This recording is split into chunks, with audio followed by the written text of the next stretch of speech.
The mirror in the church dressing room caught me adjusting my tie for the 100th time. My hands wouldn't stop fidgeting. I kept telling myself it was just nerves, not doubt, not fear, just regular wedding jitters. I was 48 years old, and this was supposed to be a new beginning. A clean slate. My name is Victor Harlan. I live in Charleston, South Carolina, and today was the day I was going to remarry. The ceremony was still a few hours away, but everything was already in motion.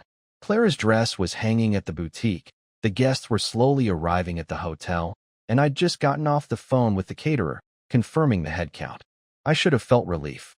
Instead, I was checking the clock every 30 seconds. Then came the knock. Not a polite tap, a hard, insistent pounding that echoed down the hallway of the old church. One of the ushers peeked inside the room. Mr. Harlan? There's a woman at the front door. She says she's your wife." I stood up slowly. "You mean Clara?" He shook his head. "No, sir. She says her name is Sophia." I swear my heart stopped. I hadn't heard that name, aloud, anyway, in over 6 years.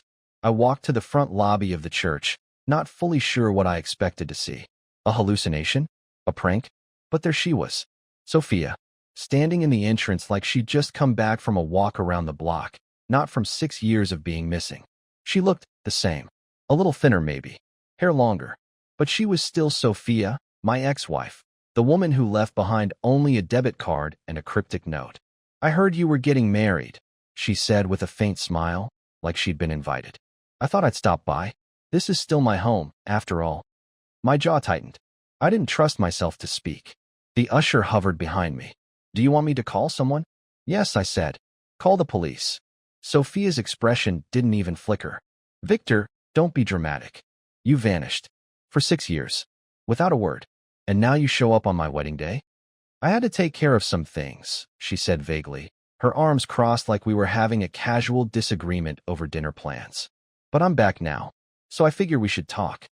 2 officers arrived within 15 minutes. They asked her name. She gave it. They asked where she'd been. She dodged. "I was safe," she said. "That's all that matters." I stood to the side, my arms folded, eyes locked on her. Inside, I was shaking, not with sadness, not even confusion, but pure fury.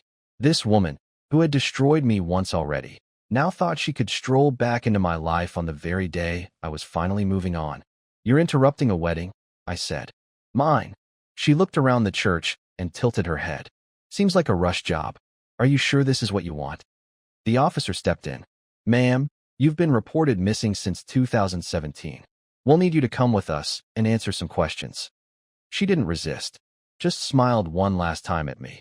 That same smug, knowing look I remembered from all our worst arguments. "This isn't over," she said.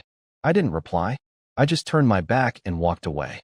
For the first time in 6 years, I wasn't chasing ghosts. Let the police deal with her. I had a wedding to get ready for. But deep down, I knew Sophia's return was going to tear through everything I'd built, unless I stopped her myself. That night, I couldn't sleep.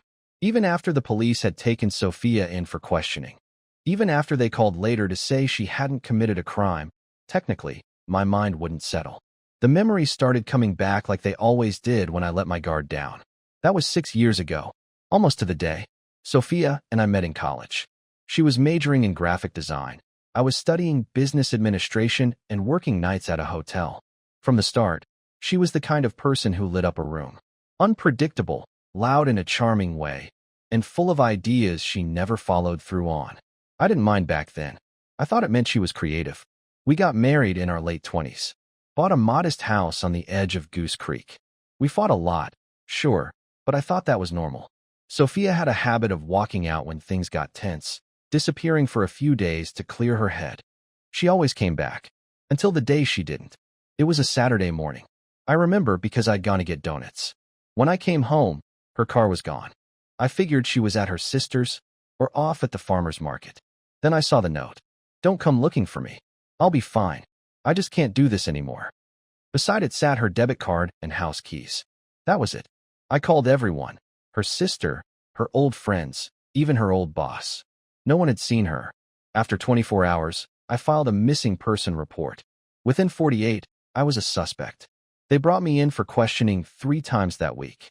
They tore apart the house, took our laptops, checked her social media, even dug up a part of the backyard.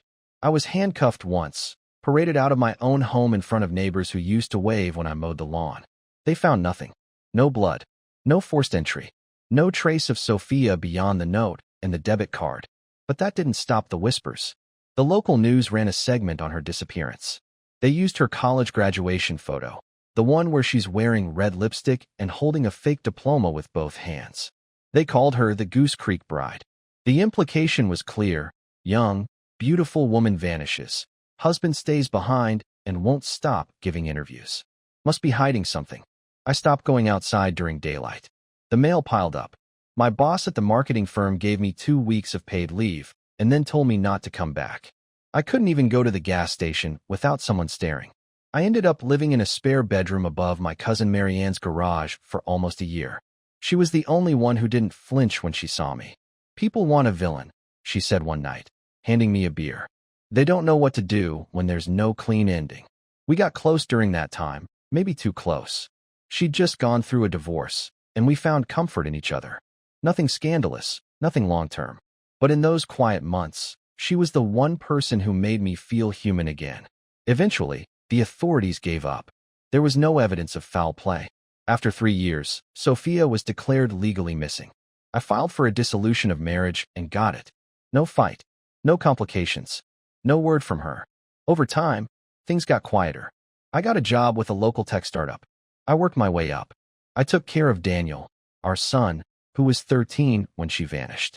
He never wanted to talk about her, and I didn't push it. We managed. By year 5, I was almost okay. By year 6, I was engaged. And now, here she was again. Alive, unbothered, acting like none of it happened. The worst part? The world would see her reappearance and start asking the same damn questions all over again. But this time, I was ready for the answers. It started as a simple email. A short, polite message from a university sponsorship coordinator looking for local professionals willing to support students in need. At the time, I was finally in a place where I could say yes to things again. So I said yes. Her name was Clara Whitmore, 24, business student at the College of Charleston. Bright, determined, and blunt in a way that reminded me of a much younger version of myself. We met at a coffee shop downtown. She was already there when I arrived, typing on a laptop with chipped blue nail polish and earbuds dangling from one ear. She looked up, gave me a once-over, and said, "You don't look like a tech guy." "I get that a lot," I said. She smiled. "You look more like someone who owns the place." I helped build it. That seemed to impress her. The original pitch was simple. I'd help cover some of her tuition and living expenses through the university's alumni-funded mentorship program. In return, she'd keep a certain GPA and meet with me once a month to talk through goals, internships, resumes, that kind of thing. But after the first 2 meetings, Clara proposed something different. "I don't want pity money," she said over lemon scones at a bakery on East Bay. "And I'm not here to trade sob stories. If you're going to support me, I want it to be a deal. Clean. Consensual. Terms we both agree on." I raised an eyebrow. "Go on." She pulled out a notepad and slid it across the table. She'd written down 3 rules. Exclusivity. I wouldn't fund any other students. Honesty. We tell each other the truth, even when it's awkward. Boundaries. No romantic pressure. But emotional honesty is allowed. I stared at the list. "You've done this before." "No," she said, "but I've had to grow up fast." Clara was the youngest of 3 kids from rural Georgia. Her dad passed away when she was in high school. Her mom worked doubles at a textile plant until she got injured. Clara got herself into college on merit, but was drowning in loans and working 2 part-time jobs. The more she talked, the more I saw her not as a student, but as a survivor. Over the next year, our arrangement shifted. We didn't call it dating, not at first, but we spent more time together than I spent with anyone else. She helped me reorganize the books at the company, sat in on meetings, asked smart questions. "You're not just a tech guy," she told me once. "You're a fixer. You find broken things and try to make them better." I didn't say anything, but she wasn't wrong. Slowly, she started sharing more of herself. I learned she liked Korean dramas and hated seafood, that she kept a journal but never let anyone read it, that she thought I looked sad when I smiled. And me? I started shaving again, working out. I even bought new clothes, the kind that fit. Clara called them grown man clothes, and said I finally looked like someone who ran a company instead of hiding in one. She never asked about Sophia. I never brought it up. But her presence filled a hole I didn't realize was still wide open. One night, as we sat on the couch watching some ridiculous dating show, she leaned her head against my shoulder and whispered, "You're not broken, you know." I didn't believe it then, but I wanted to. And that was the start of everything. It was a Thursday afternoon when everything started to unravel again. Clara had just left my place after spending the night. She'd made French toast in my kitchen, barefoot and humming along to a song she half remembered from high school. I hadn't seen her that light in weeks. Midterms were done. She'd nailed a job interview at a consulting firm, and we were starting to talk seriously about what came after graduation. Then she got the message. It was from a freelance journalist named Trent Yarrow. I remembered the name. He'd written a salacious piece years ago called The Husband Left Behind, all about Sophia's disappearance and my alleged involvement. He didn't print lies, just enough innuendo to stain my name without risking a lawsuit. The message read, "Hi Clara, I'm writing a follow-up to my piece on Victor Harlan and the Goose Creek case. You should know who you're involved with. If you'd like to comment, I'd love to talk. For your safety, I'd suggest reading this first." Link to archived article. Clara didn't say anything right away. She just forwarded it to me, followed by one short line. "Is this true?" I stared at the screen for a long time. My hands didn't move. My throat dried out. I knew this day would come. I just thought I'd have more time. When I called, she didn't answer. By the next morning, she'd stopped responding completely. I don't remember most of that weekend. I just know I didn't sleep. My appetite disappeared. I kept replaying that message in my head, wondering what Clara must have thought when she read that headline. Husband of missing woman still under cloud of suspicion. I needed to do something. So I lawyered up. I contacted one of the best defamation attorneys in the state, a client-turned-friend named Roland Hennings, and told him I was ready to file suit. Against the tabloid. Against the police department for mishandling the early investigation. Against Trent Yarrow personally for profiting off my ruin. Roland raised an eyebrow. "Are you ready to relive all of it again?" "No," I said, "but I'm ready to end it." The case made waves before it even hit the courts. People remembered Sophia's story. And now, with her return making headlines, the timing was perfect. A local talk show invited me to speak. I said yes. That interview changed everything. I told the truth, not the sanitized version, but the raw one. I talked about how Sophia had vanished, how the police treated me, how my reputation crumbled. I talked about losing my job, my house, my son's trust. I even talked about Mary Ann, and how shame nearly kept me from accepting help. I didn't cry, but I let my voice crack. Just enough. The video went viral overnight. Comments poured in. People apologized. People admitted they'd believed the worst. And in the middle of it all, Clara showed up. She didn't text. She came to my office in person, eyes red, voice trembling. "I'm sorry," she whispered. "I should have come to you first." I stood up slowly. "Why didn't you?" "Because I didn't want it to be true," she said. "And I was scared it might be." I nodded. "And now?" She stepped closer, reaching for my hand. "Now I know who you are. And what they said doesn't come close." We didn't kiss. We didn't need to. The silence between us was enough. The kind that came not from fear, but from finally being seen. And for the first time since Sophia disappeared, I felt like the world had stopped accusing me long enough to hear me speak. This time, they believed me. And more importantly, so did she. Clara and I took our time getting back to normal after the media storm. She was cautious but steady, and I gave her space when she needed it. Things between us weren't fragile anymore, just quiet in the way a house feels after a long thunderstorm. But then came the holidays. "We should go to my mom's," Clara said one night, flipping through her planner. "She wants to meet you." I raised an eyebrow. "Lydia? The same Lydia who once called me a mystery man with a messy past?" Clara winced. "She reads the tabloids. She's trying to unread them now." "Does she know Sophia's back?" "She knows," Clara said. "And she thinks it's complicated, which is polite speak for she doesn't trust you." I chuckled dryly. "Can't wait." We drove to Asheville the day before Christmas Eve. Her mom lived in a sprawling craftsman-style home with oversized wreaths on every window and a driveway that smelled like money and judgment. Lydia answered the door in pearls and a cashmere sweater. Her smile was tight, her handshake tighter. "I hear you've had quite the year," she said, guiding me inside without waiting for an answer. Clara's dad, Grant, was more relaxed, flannel shirt, glass of bourbon, the kind of guy who watched things carefully before speaking. I liked him immediately. Dinner was formal. Too many forks. Too little warmth. Clara did her best to keep the conversation moving, but her mother couldn't help herself. So, Lydia said, swirling wine. How does one rebuild a reputation after all that? Clara nearly dropped her fork. Mom, it's a fair question, Lydia said. I kept my voice calm. One day at a time. The truth helps. Lydia nodded once, then shifted her attention to Clara. And you're certain this is the right environment for you, given your career ambitions? Clara's face went stone cold. Mom, if you're asking whether I've made a mistake by choosing Victor, then ask it plainly. Silence. I'm not leaving him, Clara said. I'm not apologizing for loving him. And I'm not interested in justifying that to you or anyone else. For a second, no one breathed. Then Grant let out a low whistle. Well, that's the firmest thing I've heard at this table all night. After dinner, Lydia disappeared to the kitchen, and Grant followed me out to the porch with 2 tumblers of bourbon. He handed me one and leaned against the rail. She gets stuck in her ways, he said. But she'll come around. I looked at him. And you? Grant shrugged. I think you've had your name dragged through hell and came out steady. That says something. He raised his glass. I raised mine. We left the next morning. Lydia hugged Clara stiffly, then turned to me with a strange expression, not approval, but maybe the beginning of it. A week later, I got a call. Unknown number. When I picked up, it was Grant. Got a spare hour next time you're in Asheville? He asked. I'd like to hear more about that tech firm you built.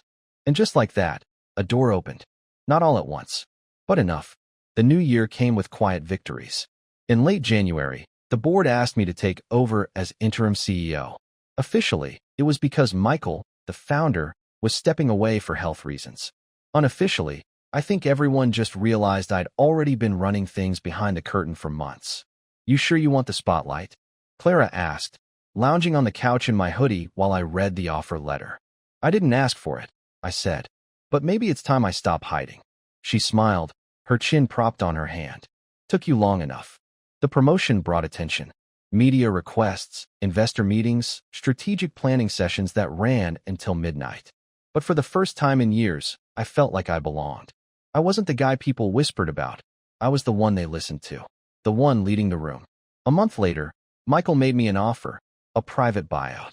I'd become full owner of the company over the next 2 years with favorable terms. Clara and I sat on the balcony that night, sharing a bottle of champagne and watching the city lights blink like a heartbeat. You realize this changes everything, right? She said. Not everything, I said, sliding my arm around her waist. I'm still just a guy trying to figure it all out. She leaned her head against my shoulder. You're not just anything anymore. But not everything was forward-looking. My son, Daniel, was 20 now, a junior at Clemson, and still barely spoke to me. Ever since Sophia vanished, he'd kept a piece of himself locked away. And when she returned, he shut me out even more. I couldn't blame him. He'd been 12 when it happened. Old enough to feel the loss. Young enough to think it was his fault. Or maybe mine. The few times we talked, it was stiff. Surface level. He'd ask about tuition, and I'd ask about classes. That was the extent of our relationship. He still called me Dad, but it felt like a label, not a name. Clara pushed gently. Have you reached out lately? I nodded. He texted me back last week. What did he say? Okay. She winced. Progress. By his standards? Yeah. She never pushed harder than that, but she kept nudging me to keep the line open. So I did. I sent Daniel a picture of the office we were moving into downtown. He sent back a thumbs-up emoji. A few days later, I invited him to come shadow me for a week during spring break. No pressure. To my surprise, he didn't say no. He just said, I'll think about it. Clara grinned when I told her. That's a yes in disguise. Maybe it was. Maybe not. But either way, the wall between us didn't feel quite so permanent. One night, after Clara fell asleep beside me, I sat at the kitchen table flipping through an old photo album. There was one picture, Daniel, 6 years old, sitting on Sophia's lap at the park. I stared at it for a long time. I wasn't trying to erase the past, just trying to make peace with it. Clara came in, bleary-eyed. She slid her arms around my chest from behind and whispered, Come to bed. Tomorrow's got enough of its own ghosts. And just like that, I closed the album. Because she was right.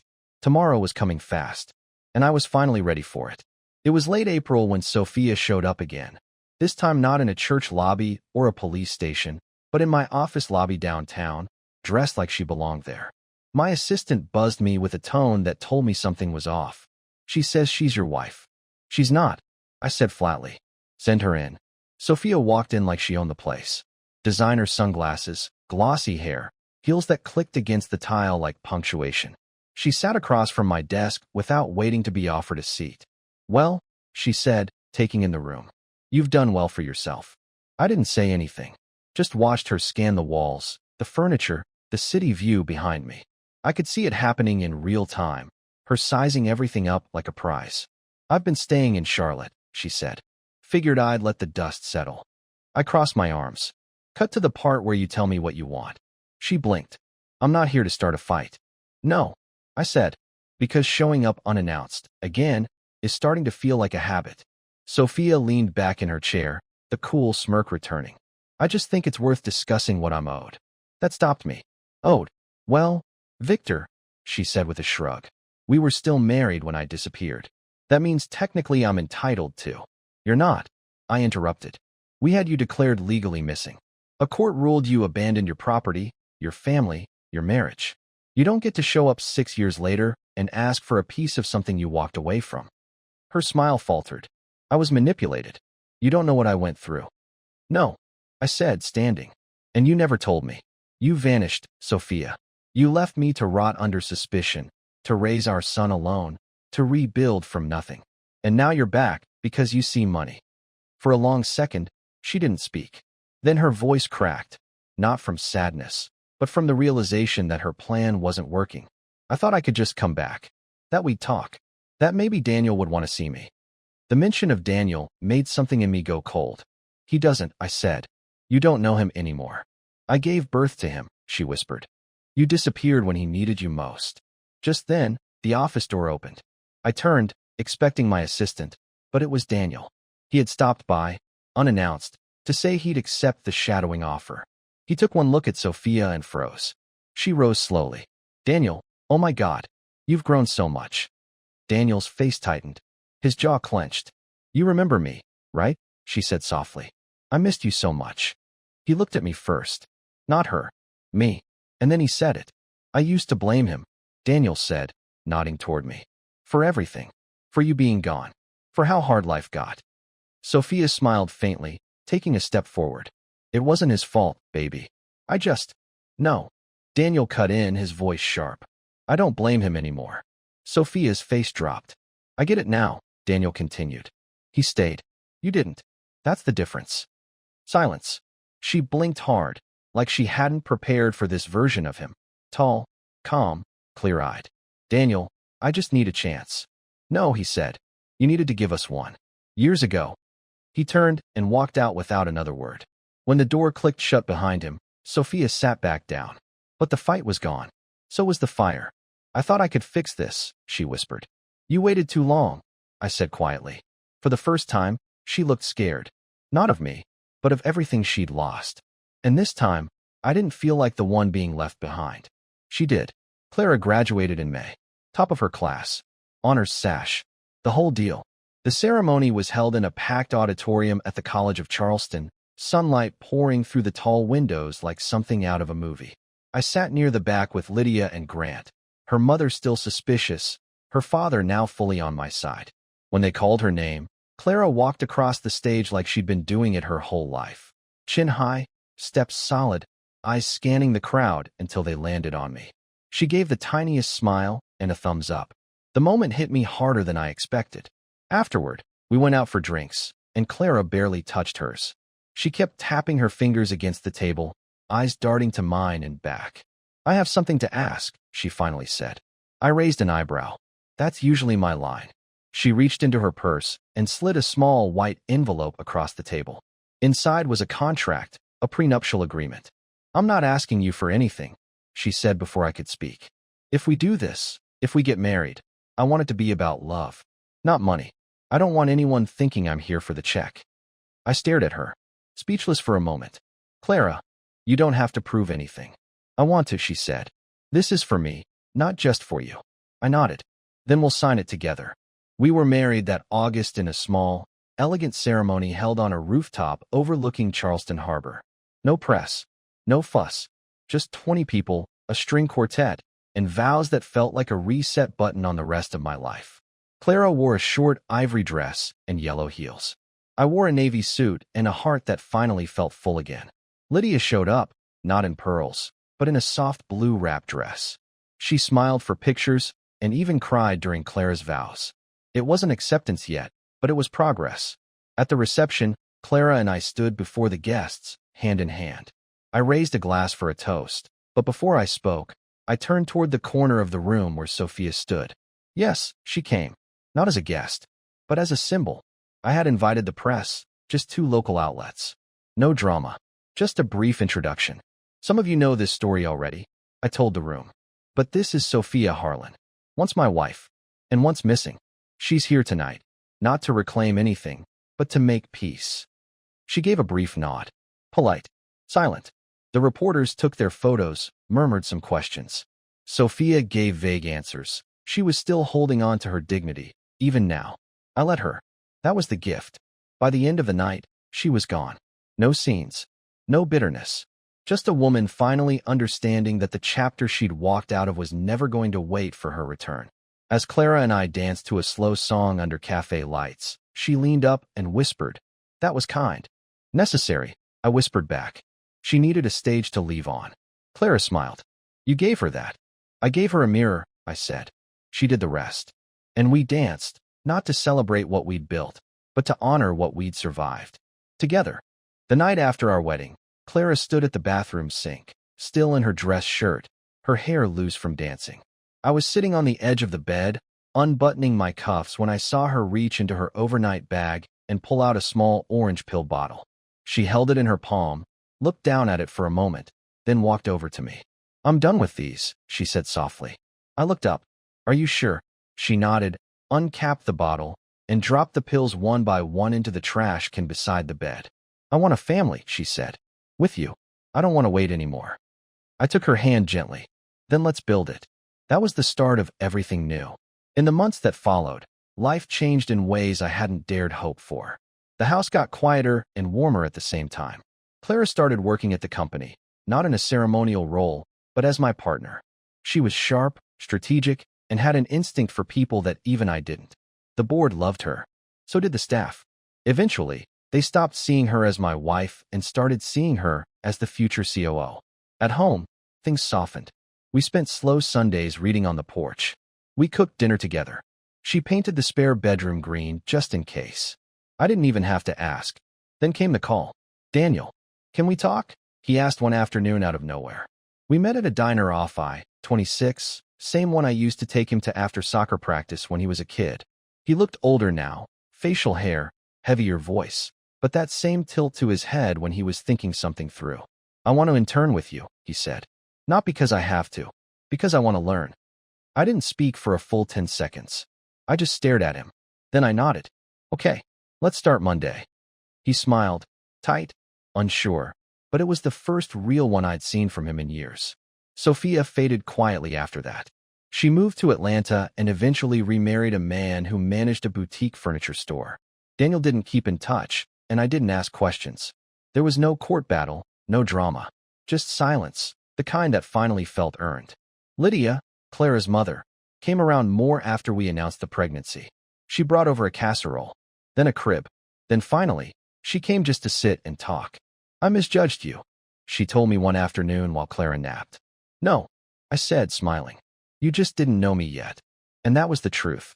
Our daughter, Madeline, was born the next spring. She had Clara's eyes and my quiet.